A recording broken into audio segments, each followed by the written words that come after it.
Okay, nandito ako sa pre-grocery. Tingnan yung binigay nila. Microwavable popcorn. Ilagay lang ito sa microwave. Marami. Grabe po. Sobrang bigat. Hindi ko mabuhat sa isang kamay. Oo.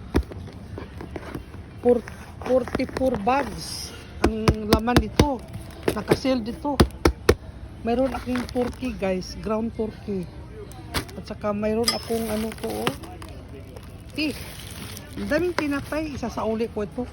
At saka maraming ano dito eh. Yun ito eh.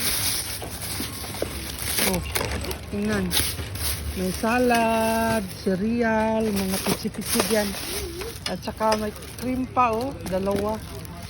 Mayroon pang cream sa bahay, hindi ko na nasabi. Ay, prutas guys, isauli ko yung